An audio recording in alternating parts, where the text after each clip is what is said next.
வணக்கம் மக்களே, நான் உங்கள் கோகுல். இந்த channel grow with Gokul.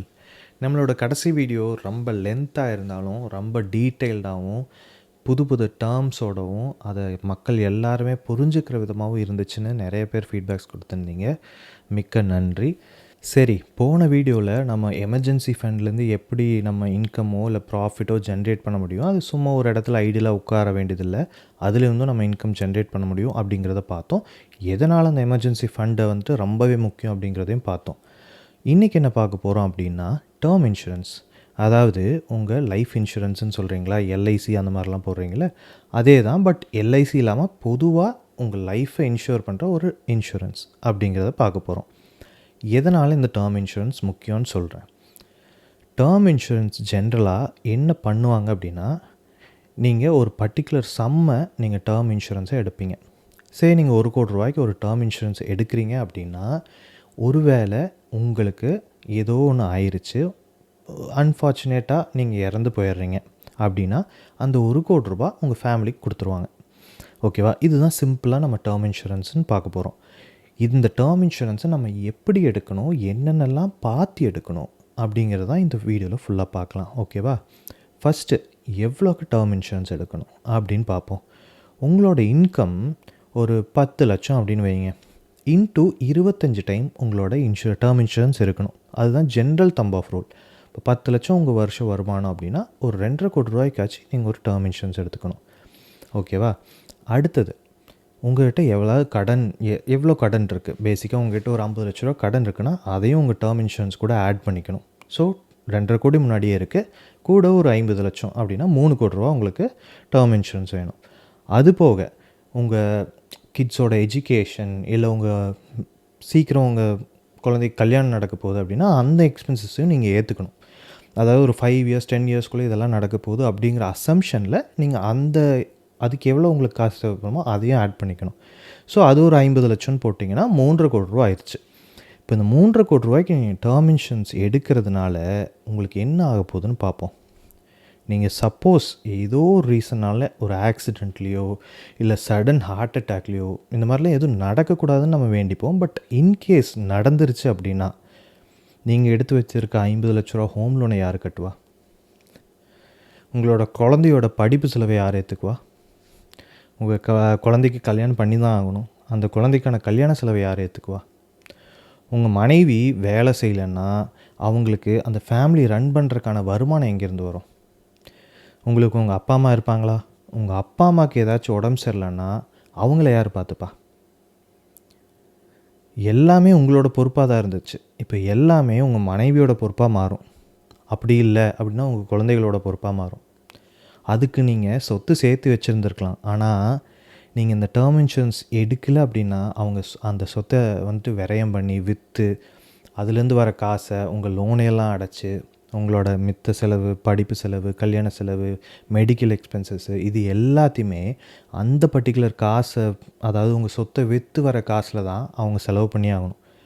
So நீங்கள் இவ்வளோ நாள் கஷ்டப்பட்டு சேர்த்துன சொத்து உங்களோட ஒரு நாள் நீங்கள் இந்த டேர்ம் இன்சூரன்ஸ் எடுக்காமல் இறந்து போயிடுறீங்க அப்படின்னா ஃபுல்லாக அவங்க டைல்யூட் பண்ணுற மாதிரி ஆயிரும். இதுக்காக தான் நம்ம இந்த டேர்ம் இன்சூரன்ஸ் எடுக்கிறோம். இப்போது நம்ம ₹3,00,00,000 டேர்ம் இன்சூரன்ஸ் எடுத்தோம் அப்படின்னா அன்ஃபார்ச்சுனேட்டாக உங்களுக்கு ஏதாச்சும் ஆயிடுச்சு அப்படின்னா உங்களோட டெத் சர்டிஃபிகேட்டும் மெடிக்கல் ரிப்போர்ட்ஸும் சப்மிட் பண்ணால் நீங்கள் யாரை பெனிஃபிஷரியாக ஆட் பண்ணுறீங்களோ, உங்கள் குழந்தைகளவோ இல்லை உங்கள் மனைவியோ உங்கள் பேரண்ட்ஸோ யாராச்சும் ஆட் பண்ணுறீங்க அப்படின்னா அவங்களுக்கு அந்த ₹3,00,00,000 அப்படியே கொடுத்துருவாங்க. ஸோ அவங்களால நீங்கள் சம்பாரித்து வச்ச சொத்தையும் அப்படியே பாதுகாக்க முடியும், அதை விற்கவும் தேவையில்லை. இந்த வர காசை வச்சு உங்களோட லோன் அடைச்சிடலாம், அவங்களோட படிப்பு செலவு, கல்யாண செலவு, இது எல்லாமே பார்த்துக்க முடியும். அது போக மிச்சம் இருக்கிற அந்த ₹2,50,00,000 காசை அவங்க டெபாசிட் பண்ணி அதுலேருந்து வர இன்கம், பேசிக் எஃப்டி டெபாசிட்லேருந்து வர ரிட்டனோ இல்லை வேறு ஏதாச்சும் டைப் ஆஃப் இன்வெஸ்ட்மெண்ட்டை போட்டு அதுலேருந்து வர ரிட்டன் வச்சோ அவங்க வாழ்க்கையை வேலைக்கு போகாமல் நடத்திக்க முடியும்.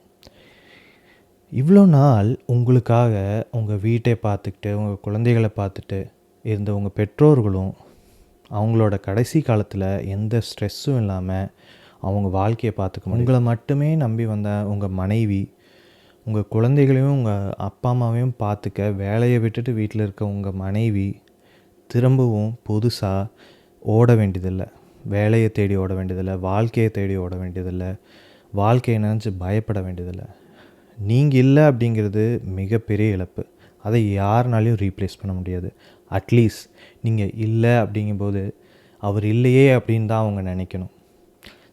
அந்த மனுஷன் போயிட்டான், நம்ம மேலே இது எல்லாமே விழுந்துருச்சே அப்படின்னு யாருமே நினைக்கக்கூடாது. அடுத்தது என்ன பார்க்கணும் ஒரு இன்சூரன்ஸ் எடுக்கும்போது? நிறையா இன்சூரன்ஸ் கம்பெனிஸ் இருக்காங்க. என்னென்ன பார்க்கணும் அப்படிங்கிறத பார்ப்போம். ஃபஸ்ட்டு கிளைம் செட்டில்மெண்ட் ரேஷியோன்னு ஒன்று இருக்குது. அப்படின்னா என்னென்னா, இப்போது ஒரு 1000 அப்ளிகேஷன் வருது அப்படின்னா கிளைமுக்காக, அதில் எத்தனை அப்ளிகேஷன்ஸ் அவங்க அப்ரூவ் பண்ணியிருக்காங்க அப்படிங்கிறத பார்க்கணும். மோஸ்ட்லி 99% நிறைய கம்பெனிஸ், சேஃபான கம்பெனிஸ் இருக்குது. பட் எனிதிங் அபவுட் 95% இருந்துச்சுன்னா அது ஒரு சேஃபான இன்சூரன்ஸ் கம்பெனின்னு நீங்கள் நம்பலாம். அதுக்கு கீழே நிறையா பார்க்க வேண்டியது இருக்கும். பட் ஃபஸ்ட்டு வந்து இந்த கிளைம் செட்டில்மெண்ட் ரேஷியோ அது பார்க்கணும். அடுத்தது வந்துட்டு சால்வென்சி ரேஷியோ. இது நிறைய இடத்துல நீங்கள் கேள்விப்பட்டிருக்க மாட்டீங்க டேர்ம் இன்சூரன்ஸ் எடுக்கும்போது. சால்வென்சி ரேஷியோ அப்படின்னா என்னென்னா, இப்போ ஒரு கம்பெனி, டேர்ம் இன்சூரன்ஸ் கம்பெனி இருக்குன்னா அந்த கம்பெனிக்கிட்ட எவ்வளோ அசெட் இருக்குது, அவங்க சொத்து மதிப்பெண்ண, அவங்க இவ்வளோ இன்சூரன்ஸ் காப்பீடு கொடுக்குறாங்க அப்படின்னா அவங்களால அவங்க ஒரு பேங்க்ரப்சி ஆகுது, அவங்களால ஏதோ தொழில் நடத்த முடியல அப்படின்னா அவங்கக்கிட்ட இருக்கிற காசை வச்சு இன்சூரன்ஸ் போட்ட எல்லாத்துக்கும் காசு திருப்பி கொடுக்க முடியுமா அப்படிங்கிறது தான் சால்வென்சி ரேஷியோ. அது எவ்வளோ நல்லா இருக்குங்கிறதையும் பார்க்கணும். யூஸ்வலாக இது வந்துட்டு 2.5 அண்ட் அபோவ் இருந்துச்சுன்னா டீசென்ட்னு சொல்லுவாங்க. ஸோ அந்த சால்வென்சி ரேஷியோ என்னன்னு கேளுங்க நீங்கள் ஒரு டேர்ம் இன்சூரன்ஸ் போடும்போது. அடுத்தது உங்கள் டேர்ம் இன்சூரன்ஸ் வந்துட்டு கிரிட்டிக்கல் இல்னஸையும் கவர் பண்ணணும், டெர்மினல் இல்னஸையும் கவர் பண்ணணும். இது ரெண்டுமே இருக்கிற மாதிரி ஒரு டேர்ம் இன்சூரன்ஸ் நீங்கள் எடுக்கணும். கிரிட்டிக்கல் இல்னஸ் அப்படின்னா என்னென்னா, அது ஒரு ரைடராக தான் வரும் உங்களுக்கு. அதாவது ஆட் ஆன் மாதிரி உங்கள் பேசிக் டேர்ம் இன்சூரன்ஸ் கூட இதை ஆட் பண்ணிக்கலாம் அப்படிங்கிற ஆப்ஷன் கொடுப்பாங்க. அது எவ்வளோ உங்களுக்கு வேணும்னு கேட்பாங்க. அதை தகுந்து உங்கள் ப்ரீமியமும் இன்க்ரீஸ் ஆகும். ஓகேவா? ஸோ இப்போ எனக்கு 50 லட்ச ரூபாய்க்கு ஒரு 2.5 கோடி ரூபாய்க்கு நீங்கள் ஒரு டேர்ம் இன்சூரன்ஸ் எடுக்கிறீங்கன்னா அது கூட ஒரு 50 லட்ச ரூபாய்க்கு எனக்கு கிரிட்டிக்கல் இல்னஸ் கவரேஜ்க்கும் வேணும் அப்படின்னு சொன்னீங்கன்னா, இப்போ உங்களுக்கு ஒரு வேளை அந்த கிரிட்டிக்கல் இல்னஸ் கவரேஜ்னு ஒரு 14 to 20 டிசீஸ் மாதிரி கொடுத்துருப்பாங்க. Severe heart attack, severe cancer, இந்த மாதிரி ரொம்ப காம்ப்ளிகேட்டடான டிசீஸஸ்க்கும் உங்களுக்கு ஒரு வேளை சிவியரான சுச்சுவேஷனில் வந்துருச்சு அப்படின்னா உங்கள் டாக்டர்ஸ் ரிப்போர்ட் நீங்கள் சப்மிட் பண்ணிங்கன்னா அந்த 50 லட்ச ரூபா அப்படிங்கிறத உங்களுக்கு கொடுத்துருவாங்க முன்னாடியே. இது வந்துட்டு உங்கள் டேர்ம் இன்சூரன்ஸ் கூட ஆட் ஆகாது. இப்போ 2.5 கோடி ரூபா பாலிசி எடுக்கிறீங்க அப்படின்னா இந்த 50 லட்ச ரூபா எக்ஸ்ட்ரா கொடுப்பாங்க அது. ஸோ நீங்கள் இறக்க மாட்டீங்க, ஆனால் உங்களுக்கு இந்த ஹார்ட் அட்டாக், கேன்சர்லாம் வருது அப்படின்னா அவங்களுக்கு உடனே உங்களுக்கு வந்து அந்த 50 லட்ச ரூபா கேஷ் கொடுத்துருவாங்க. மிச்சம் வந்துட்டு நீங்கள் இப்போ கேன்சர் ட்ரீட்மெண்ட்டுக்காக அதை யூஸ் பண்ணிக்கலாம். உங்கள் ஃபேமிலிக்கு இன்கம் இருக்காது, நீங்கள் தான் ஒரே பிரெட் வின்னராக இருப்பீங்க உங்கள் ஃபேமிலியில். ஸோ அந்த மாதிரி சுச்சுவேஷனில் அந்த 50 லட்ச ரூபாயை வச்சு உங்கள் கேன்சரோ, ஹார்ட் இஷ்யூவோ, ஏதோ ஒரு டிசீஸ், அந்த கிரிட்டிக்கல் இல்னஸில் இருக்கிற டிசீஸ் வந்துட்டு உங்களுக்கு சரியாகிற வரைக்கும் நீங்கள் உங்கள் வாழ்க்கையை வந்து நடத்திக்க முடியும் அந்த 50 லட்ச ரூபா வச்சு. கரெக்டாக? அதுக்காக இந்த ஆட் ஆன் ரைடர் பேக்கேஜ் மாதிரி அந்த கிரிட்டிக்கல் இல்னஸ். அடுத்து வந்துட்டு டெர்மினல் இல்னஸ் அப்படின்னா என்னென்னா, ரொம்ப சிவியரான ஒரு disease, worst case stage 5 cancer அந்த மாதிரி இருக்கிறவங்க உங்கள் டாக்டர் நீங்கள் 6 மாதத்தில் இறந்துருவீங்க, இல்லை 3 மாதத்தில் இறந்துருவீங்க அப்படின்னு சொல்கிறாங்க அப்படின்னா அதையே நீங்கள் உங்கள் இன்சூரன்ஸ் கம்பெனிக்கு ரிப்போர்ட் பண்ணிங்கன்னா உங்களோட பாலிசிலேருந்து யூஸ்வலாக ஒரு 50% உடனே ரிலீஸ் பண்ணிடுவாங்க. 2 கோடி ரூபா பாலிசினா 1 கோடி ரூபா உடனே ரிலீஸ் பண்ணிடுவாங்க. அது வந்துட்டு அப்போது உங்களுக்கு ஏதாச்சும் ஹாஸ்பிட்டல் செலவோ ஏதோ இருக்குது, அதுக்கு யூஸ் பண்ணிக்கலாம். இல்லை வேறு ஏதாச்சும் லோன் இருக்குது, நீங்கள் இறக்குறதுக்கு முன்னாடியே அதை எல்லாமே செட்டில் பண்ணி முடிச்சிடணும், உங்கள் ஃபேமிலி வந்து எந்த டிஃபிகல்ட்டிஸும் கோத்ரூ பண்ணக்கூடாது அப்படின்னு நினைக்கிறீங்கன்னா அதையெல்லாம் நீங்கள் முன்னாடியே அடைச்சி செட்டில் பண்ணிடலாம். ஒன்ஸ் நீங்கள் இறந்ததுக்கப்புறம் உங்கள் ஃபேமிலி உங்கள்கிட்ட டெத் சர்டிஃபிகேட்டை கொடுத்தாங்கன்னா ரிமைனிங் இருக்கிற அந்த 1 கோடி ரூபாயை உங்கள் ஃபேமிலிக்கு கொடுத்துருவாங்க. இது வந்துட்டு டெர்மினல் இல்னஸ். பேசிக்காக டெர்மினல் இல்னஸ் வந்துட்டு உங்களோட பேசிக் கவரேஜ்லேயே ஆட் ஆயிரும். கிரிட்டிக்கல் இல்னஸ் மட்டும்தான் நீங்கள் வேணும்னா எக்ஸ்ட்ரா பர்ச்சேஸ் பண்ணுற மாதிரி இருக்கும். அடுத்தது ஆக்சிடென்டல் டெத்.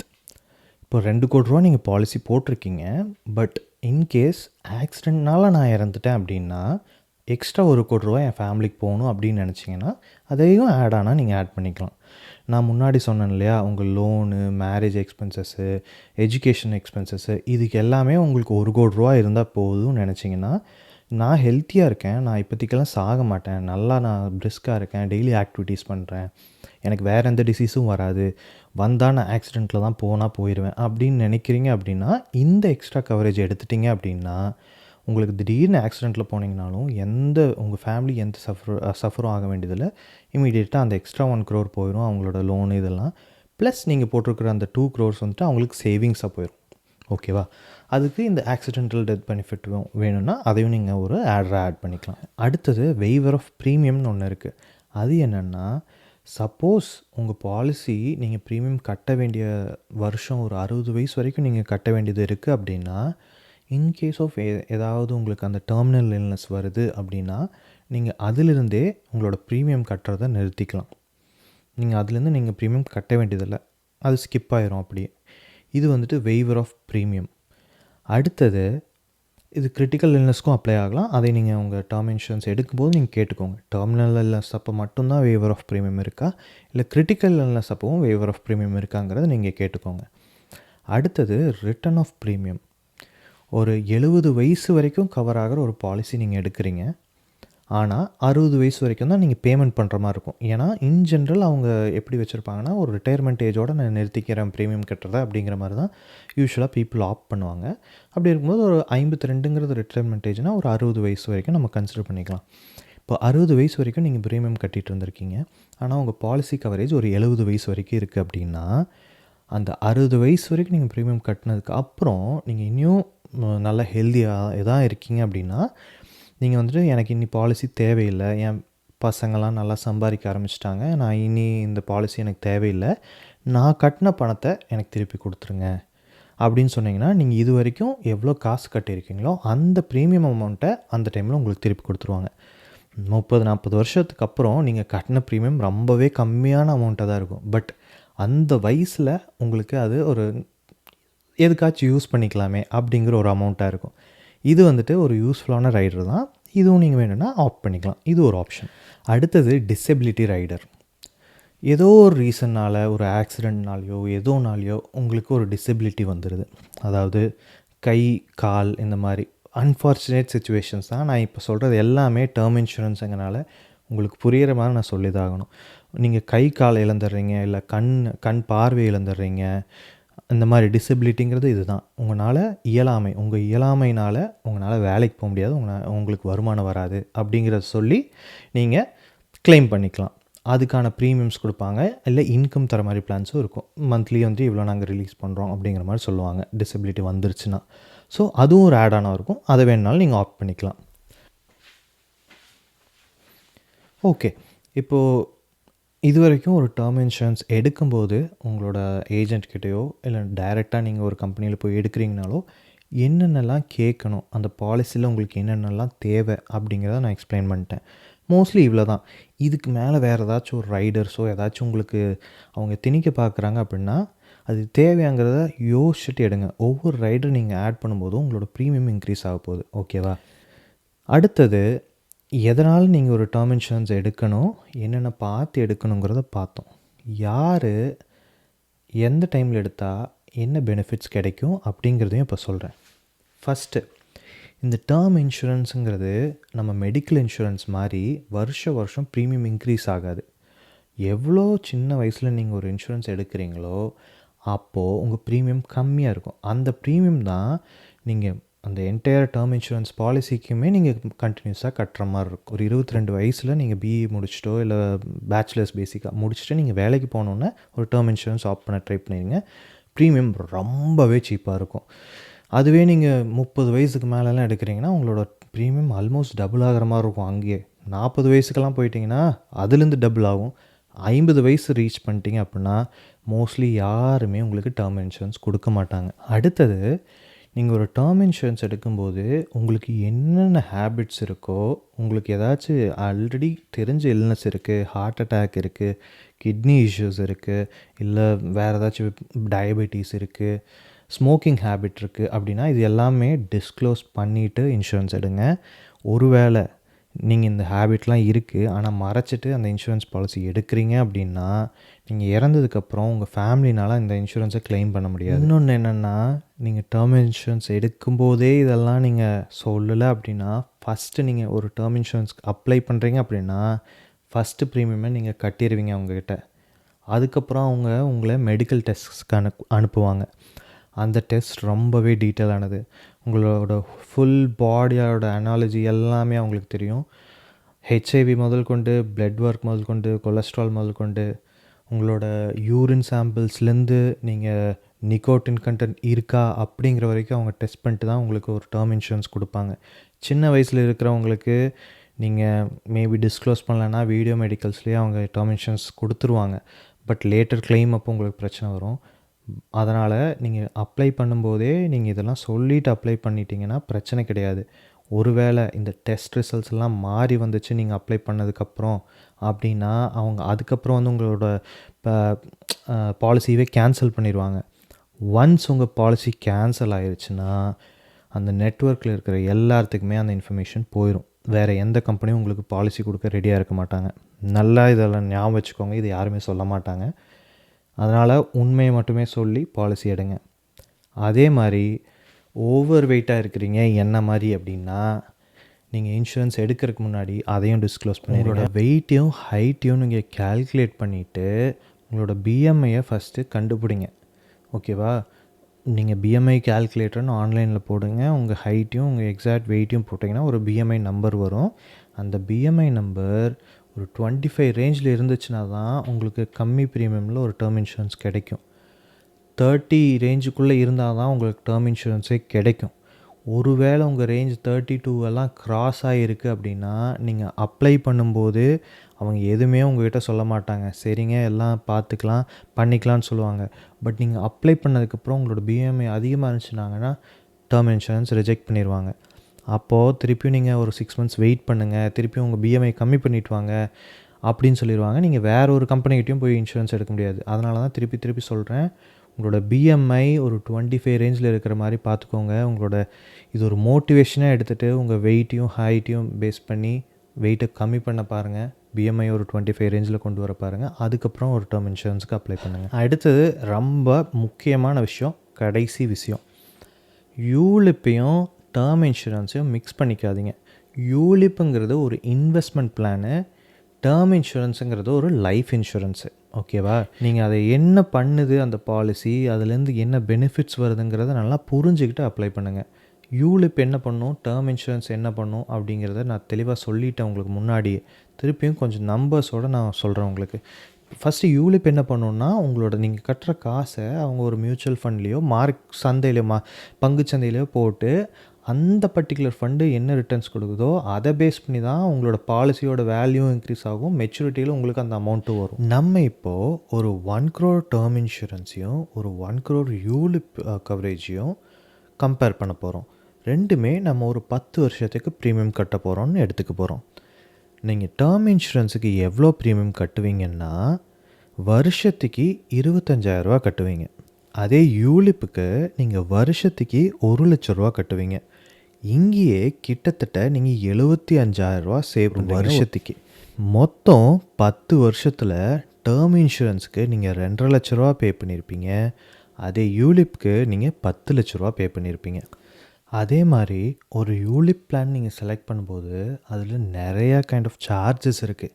அதை யாருமே ஸ்டார்டிங்கில் உங்களுக்கு சொல்ல மாட்டாங்க. என்னென்ன மாதிரி சார்ஜஸ்லாம் இருக்குன்னா, அட்மின் ஃபீ இருக்கும், மோர்டாலிட்டி சார்ஜ்னு இருக்கும், ஃபஸ்ட்டு அலாட்மெண்ட் சார்ஜ்னு ஒன்று இருக்கும். ஸோ நீங்கள் ஃபஸ்ட்டு ஒரு 1,00,000 போடுறீங்கன்னா ஃபஸ்ட்டு மந்த் அது இன்வெஸ்ட்மெண்ட்டுக்கு போகும்போதே அவங்க மேக்ஸிமம் அலாட்மெண்ட் ஃபீஸ் அதெல்லாமே ஃபஸ்ட்டு 3 இயர்ஸ்லேயே எடுத்துருவாங்க. அதனால் என்ன ஆகும்னா, நீங்கள் ஃபஸ்ட் இயரே நீங்கள் 1 lakh கொடுக்குறீங்கன்னா அதில் 1 lakh அவங்க இன்வெஸ்ட் பண்ண ஆரம்பிக்க மாட்டாங்க. ஒரு 80 to 85% தான் அதுலேருந்து இன்வெஸ்ட் பண்ணுவாங்க. ஸோ 85,000 தான் இன்வெஸ்ட் பண்ணுவாங்க. ஸோ ஃபஸ்ட்டு 3-4 இயர்ஸ் உங்களுக்கு இப்படி தான் போகும். அதுக்கப்புறம் நீங்கள் வந்துட்டு 5 year லாக்இன் பீரியட்னு சொல்லுவாங்க, இல்லை 10 year லாக்இன் பீரியட், கம்ப்ளீட் லாக்இன்னு சொல்லுவாங்க. ஸோ இடையில அவங்க இன்வெஸ்ட் பண்ணுற ஃபண்டு நல்லா பண்ணலன்னா உங்களால் வேறு ஃபண்டுக்கு மாறவும் முடியாது. ஸோ நீங்கள் 1 கோடி ரூபா எதிர்பார்த்துட்ருக்கீங்க, அது நெகட்டிவ் ரிட்டர்ன்ஸ் கொடுத்துட்ருக்குன்னா, ஒருவேளை நீங்கள் உங்கள் மெச்சூரிட்டி பீரியடில் நீங்கள் உயிரோடு இருக்கீங்க அப்படின்னா உங்களுக்கு 1 கோடி ரூபா வராமல் போகலாம். அது 80 லட்சமாவோ 60 லட்சமாக கூட ஆகலாம். ஓகேவா? ஆனால் டேர்ம் இன்சூரன்ஸில் பார்த்தீங்கன்னா என்ன ஆனாலும் உங்களுக்கு அந்த பணம் வந்துடும். ஏன்னா நீங்கள் ப்ரீமியமே இங்கே கம்மியாக தான் கட்டுறீங்க. ஓகேவா? ஆல்மோஸ்ட் உங்களுக்கு 75% வந்துட்டு ப்ரீமியம்லேயே உங்களுக்கு மிச்சமாகுது. அந்த அமௌண்ட்டை எடுத்துகிட்டு போய் நீங்கள் தனியாக ஒரு நல்ல மியூச்சுவல் ஃபண்ட் ஐடென்டிஃபை பண்ணி, இல்லை ஒரு ஃபண்ட் மேனேஜர்கிட்ட கொடுத்தோ நீங்கள் போட்டிங்கன்னா ஒரு 12% ரிட்டர்ன் வந்துச்சுன்னா கூட, அந்த மிச்சம் இருக்கிற 7,50,000 ரூபா உங்களுக்கு கிட்டத்தட்ட ஒரு 5,00,00,000 ரூபா வரைக்கும் உங்களுக்கு வந்துட்டு மெச்சூரிட்டியில் வரும். 12% ரிட்டர்ன்ஸ் வர ஒரு இதில் போட்டிங்கன்னா ஒரு 30, 35 வருஷத்துக்கு அப்புறமே உங்களுக்கு வந்துட்டு கிட்டத்தட்ட அது ஒரு 5,00,000 ரூபா ஆயிருந்திருக்கும். நீங்கள் இவங்ககிட்ட காசும் கொடுக்க வேண்டியதில்ல, உங்களுக்கு 1 crore கவரேஜும் கிடச்சிரும். நீங்கள் இடையில இறந்துட்டிங்கன்னா உங்களுக்கு 1 crore கிடச்சிரும். நீங்கள் இந்த மிச்சம் இருக்கிற இந்த 7,50,000 ரூபாயை இன்வெஸ்ட் பண்ணி வச்சுக்கிறனால அதில் ஒரு 5,00,00,000 ரூபா உங்களுக்கு ரிட்டர்ன்ஸ் ஜென்ரேட் ஆகியிருந்திருக்கும். ஒருவேளை நீங்கள் மெச்சூரிட்டியில் நீங்கள் இறக்காட்டியும், நீங்கள் இந்த மியூச்சுவல் ஃபண்ட்ஸில் நீங்கள் போட்டு வச்சுருக்க இந்த 5,00,00,000 ரூபா உங்களுக்கு திருப்பி வரப்போகுது. உங்களுக்கு நீங்கள் இறந்துட்டிங்கன்னா அந்த பணம் வரும், இறக்காட்டியும் உங்களுக்கு இந்த பணம் வரும். ஆனால் நீங்கள் யூலிப்பில் என்ன பண்ணுறீங்கன்னா, நீங்கள் 10,00,000 ரூபா போடுறீங்க. அட்வான்ஸாகவே நீங்கள் 7,50,000 ரூபா எச்சா அவங்ககிட்ட கொடுக்குறீங்க. அந்த ஃபண்டை அவங்க இந்த ஃபண்டில் தான் போடுறாங்கன்னு எந்த கேரண்டியும் கிடையாது. ஒருவேளை அவங்க உங்ககிட்ட இருந்து வாங்குகிற பணத்தை வேற ஒரு ஃபண்டில் போடுறாங்கன்னு வைங்க, அந்த ஃபண்டு அதே 12% ரிட்டர்ன் வருதுன்னு வச்சுக்கோங்க. இதே இப்போ நீங்கள் 10,00,000 ரூபா கொடுத்துருக்கீங்க, வருஷத்துக்கு 1,00,000 ரூபா, மொத்தம் 10 வருஷத்துக்கு 10,00,000 ரூபா. அந்த 10,00,000 30 வருஷத்துக்கு அப்புறம் எவ்வளோ ரிட்டர்ன் ஜென்ரேட் பண்ணியிருக்குன்னு தெரியுமா? கிட்டத்தட்ட 9,50,00,000 கோடி ரூபா ரிட்டர்ன் ஜென்ரேட் பண்ணியிருக்கோம். ஆனால் அவங்க உங்ககிட்ட சொன்ன நம்பர் எவ்வளவு? 4% to 8% ரிட்டர்ன் தருவங்க அப்படின்னு சொல்லலாம். மோஸ்ட் ஆஃப் த கம்பெனிஸ் சாலிடான ரிட்டர்ன்ஸ் இவ்வளோ தான் அப்படின்னு கன்ஃபார்ம் சொல்ல மாட்டாங்க. அது நெகட்டிவில் போயிருச்சு அப்படின்னா, உங்களுக்கு நீங்கள் மெச்சூரிட்டியில் வந்துட்டு நீங்கள் 40 வருஷம் கழித்து உங்களுக்கு 1 கோடி ரூபாயும் கூட அந்த டைமில் உங்களுக்கு கைக்கு வரல அப்படின்னா, டைம் வேல்யூ ஆஃப் மணி உங்களுக்கு முன்னாடியே சொல்லியிருக்கேன். உங்களோட மணியோட வேல்யூ கம்மியாயிரும். வருஷம் இன்ஃப்ளேஷனே 8%. அந்த 8% தாண்டி ரிட்டர்ன் கொடுத்தா தான் உங்களுக்கு ஏதோ ஒரு ரிட்டர்ன்ஸு. அடுத்து என்ன, நீங்கள் தான் போய் உங்களோட பிஎம்ஐ எவ்வளோ இருக்குது, 25க்குள்ளே கொண்டு வரக்கு என்ன பண்ணுங்கிறத பார்க்கணும். என்னென்ன டிசீஸ் இருக்கோ அதையெல்லாம் லிஸ்ட் போடுங்க. உங்களோட க்ரைட்டீரியா என்ன, எவ்வளோ இன்சூரன்ஸ் உங்களுக்கு வேணும் அப்படிங்கிற கேல்குலேஷனை போடுங்க. எல்லாம் போட்டுட்டு ஒரு நல்ல டேர்ம் இன்சூரன்ஸாக எவ்வளோ சீக்கிரம் எடுக்க முடியுமோ எடுத்துக்கோங்க. ஒன்றே ஒன்று சொல்ல மறந்துட்டேன். மோஸ்ட் ஆஃப் த டேர்ம் இன்சூரன்ஸ்க்கு நிறைய டைப் ஆஃப் ஹெல்த் டெஸ்ட் எடுக்கணும்னு சொன்னேன் இல்லையா? இந்தியாவில் நீங்கள் ஹெல்த் டெஸ்ட் பண்ணுறீங்க அப்படின்னா, most of the term insurance companies அந்த டெஸ்ட்க்கான எக்ஸ்பென்சஸை அவங்களே வந்துட்டு கொடுத்துருவாங்க. அது ரீஃபண்டாக கொடுப்பாங்க, இல்லைனா மோஸ்ட்லி அவங்களே கவர் பண்ணிடுவாங்க. நீங்கள் ஃபஸ்ட்டு டைம் பே பண்ணும்போதே அவங்க சொல்கிற இடத்துல நீங்கள் போய் டெஸ்ட் எடுக்கிற மாதிரி இருக்கும். நீங்கள் இந்தியாவை விட்டு வெளிநாட்டில் இருக்கீங்க அப்படின்னா, ஒரு சில இன்சூரன்ஸ் கம்பெனிஸ் நீங்கள் ஃபஸ்ட்டு பே பண்ணிட்டு உங்களோட ப்ரீமியம் வந்துட்டு 50,000 ரூபாய்க்கு மேலே இருக்குது வருஷத்துக்கு அப்படின்னா அவங்க ரீஃபண்டாக கொடுத்துருவாங்க. அப்படி இல்லை அப்படின்னா நீங்கள் பே பண்ணிக்கிற மாதிரி இருக்கும். சில இன்சூரன்ஸ் கம்பெனிஸ் டிஃபால்ட்டாக ஒரு 30,000 ரூபா மட்டும் நாங்கள் கொடுப்போம், அதுக்கு மேலே ஏதாச்சும் ஆச்சுன்னா நீங்கள் தான் பார்த்துக்கணும் அப்படின்னு சொல்லிடுவாங்க. ஸோ பெஸ்ட் ஆப்ஷன் என்ன அப்படின்னா, நீங்கள் எப்போ இந்தியா போகிறீங்களோ அப்போ ஒரு நல்ல டேர்ம் இன்சூரன்ஸாக பிக் பண்ணி எடுத்துக்கோங்க. லைஃப்பில் எல்லாருக்குமே எல்லாமே ஈஸியாக கிடச்சிறதில்ல. அவங்கவுங்க எடுக்கிற ரிஸ்க்கும் அவங்கவுங்க மேலே வச்சுருக்க கான்ஃபிடென்ஸும் தான் சக்ஸஸ்க்கு அவங்கள கூப்பிட்டு போகுது. என் லைஃப்பில் பார்த்தீங்கன்னா, எங்கள் அம்மா அப்பா ஒரு பெட்டி கடை வச்சுருந்தாங்க. அவங்களுக்கு வர வருமானத்தை வச்சு கண்டிப்பாக என்னை எம்எஸ் படிக்க வைக்க முடியாது. அவங்கக்கிட்ட இருந்த வீட்டை அடமானம் வச்சு தான் என்னை எம்எஸ் படிக்க வச்சாங்க. என்னை எம்எஸ் படிக்க அனுப்பிச்சதுக்கு அவங்க என் மேலே வச்சுருந்த கான்ஃபிடென்ஸ் காரணம். நான் எம்எஸ் படிக்க வந்தது அவங்க என் மேலே இவ்வளோ கான்ஃபிடென்ஸ் வச்சுருக்கும்போது என் மேலே நான் எவ்வளோ கான்ஃபிடென்ஸ் வச்சுருக்கணும் அப்படின்னு யோசித்து நான் கஷ்டப்பட்டு படித்து நான் முன்னேறினேன். இப்படி ஒவ்வொருத்தருமே மற்றவங்க மேலே இருக்கிற கான்ஃபிடென்ஸும் நம்ம மேலே இருக்கிற கான்ஃபிடென்ஸையும் வச்சு சின்ன சின்ன ரிஸ்க்கோ பெரிய பெரிய ரிஸ்க்கோ எடுக்கிறதுக்கு தயாராக இருக்கணும். ஆனால் இங்கே நான் ஒரு தப்பு கண்டிப்பாக பண்ணியிருக்கேன். ஒரு டேர்ம் இன்சூரன்ஸ் கண்டிப்பாக எடுத்துருந்துருக்கணும். யார் பேரில்? எங்கள் அப்பா அம்மா பேர்லையாச்சும் எடுத்துருந்துருக்கணும். இல்லை இங்கே வந்ததுக்கப்புறம் எனக்கு ஒரு பார்ட் டைம் கிடச்சது, உடனே அந்த பார்ட் டைம் ஜாபை காட்டி நான் ஒரு டேர்ம் இன்சூரன்ஸ் எடுத்துருந்துருக்கலாம். எதுக்குன்னு கேட்பீங்க. அப்போது நீங்கள் என்ன ஏதாச்சும் ஆயிருமா அப்படின்னு யோசிப்பீங்களா முன்னாடி அப்படின்னு கேட்பீங்க. யோசிக்கிற சுச்சுவேஷனில் தாங்க இப்போ எல்லாருமே இருக்கோம். யோசித்து தான் ஆகணும். ஒருவேளை என் பையனுக்கு வேலை கிடைக்கலையேன்னு ஒரு விரக்தியில் எங்கள் அப்பா அம்மாவுக்கு ஏதாச்சும் ஆயிருந்தாலோ, ஐயோ எங்கள் அப்பா அம்மா என்னை இவ்வளோ கஷ்டப்பட்டு அனுப்பிச்சாங்களே, இப்படி ஆயிடுச்சு, எனக்கு வேலை கிடைக்கலன்னு யோசித்து எனக்கு ஏதாச்சும் ஆயிருந்தாலோ, என்னால் அவங்களுக்கு ஒரு ப்ரொடெக்ஷனாக அந்த டேர்ம் இன்சூரன்ஸ் மணி போயிடும், அவங்கனால எனக்கு ஒரு ப்ரொடெக்ஷனாக அந்த டேர்ம் இன்சூரன்ஸ் மணி எனக்கு வந்துடும்.